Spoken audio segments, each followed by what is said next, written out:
Denver, the last dinosaur. He's my friend and a whole lot more.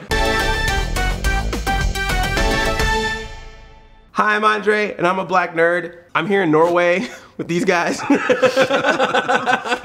A weird random thing to be like, I'm in Norway. Yes. Talking about How to Train Your Dragon Hidden World with the star and the director. You're in Stalheim. Yeah, there we go. We are in Stalheim. You cannot say that without sounding snobbish. There's no way of being able to say that. No, yeah. There's no normal way to say that. No. Yeah, I'm in Norway. Yeah. So as we were saying, we're in Norway.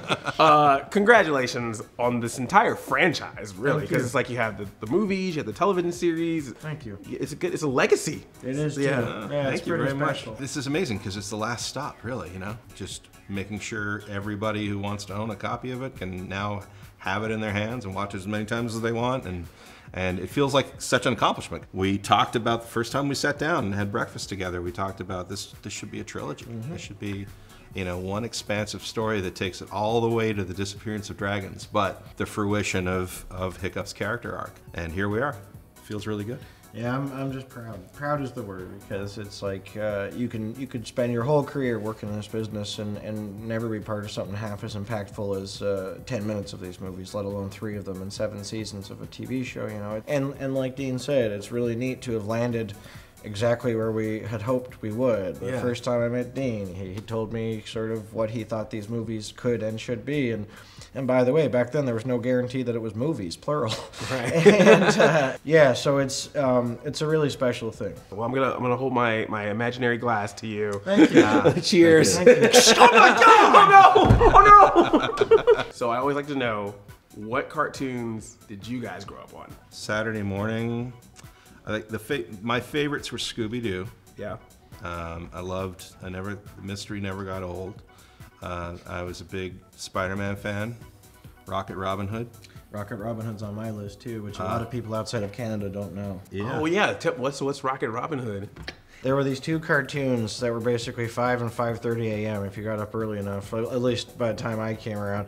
And yeah, it was Rocket Robin Hood was Robin Hood and his merry men on this other planet. And it was like a sci-fi Robin Hood show. Oh my God! Amazing. And the weapon of choice was the electric quarterstaff. And then sounds like a bad idea now, but it was No, very I would watch that.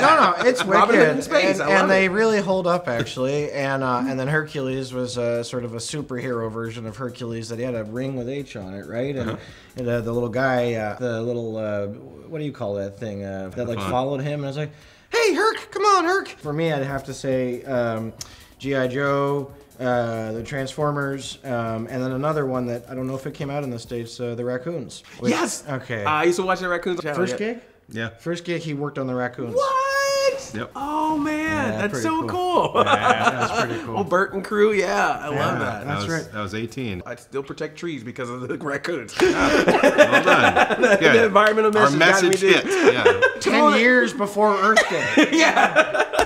I just love that because that villain was like Sneer. He was like that pink Cyril being Sneer. Cyril Sneer. And he had like the nose thing there, but like his son was cool.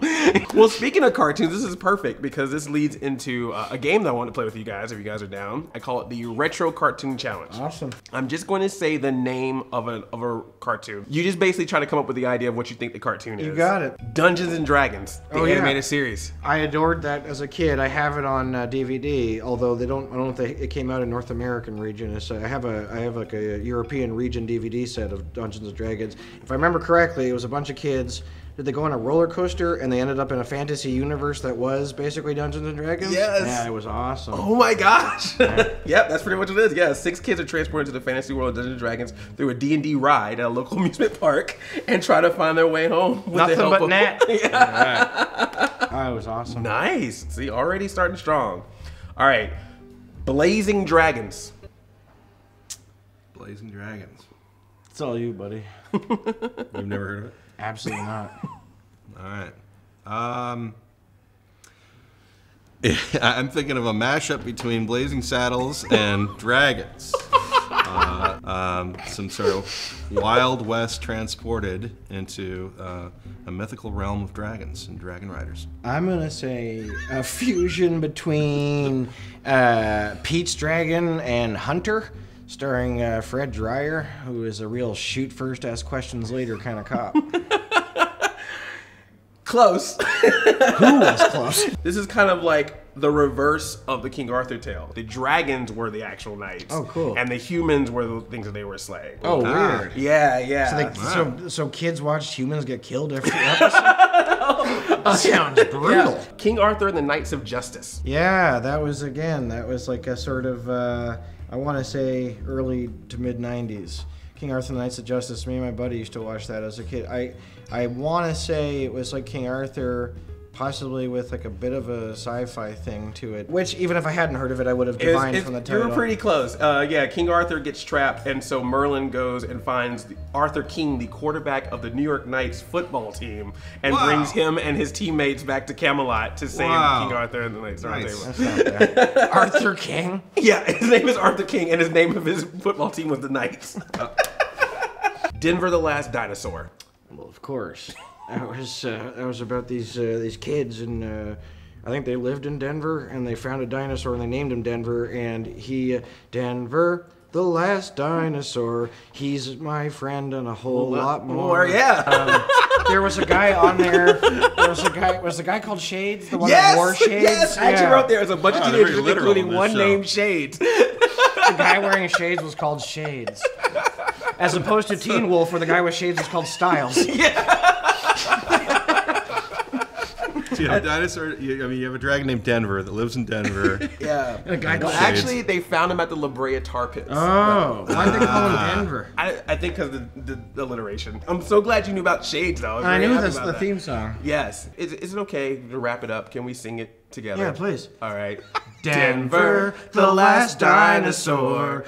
He's my friend and a whole lot more. Yeah, I don't know the rest. Denver, the last dinosaur, shows me a world I never saw before. That's right. Wow. Yes. And now it's gonna be stuck in your head for the rest of the day. Yeah, no kidding. So on that note, How to Train Your Dragon: The Hidden World, now available on DVD and Blu-ray and digital. Thank you both so We promise much. it's better than all of those. Past shows. But if you need to, for your next project, you're going to do a remake, here's some ideas for you there. Just saying. Or do that Rockin' Robin Hood. I'd love to see that as a movie. So. Yeah, you and me both. Yeah. Thank you guys so much. Thank you. I love you like a play cousin. I'm out of 5,000. That's why I always say at the end of my video. Amazing. Good to see you again, bud. Thank you guys so much.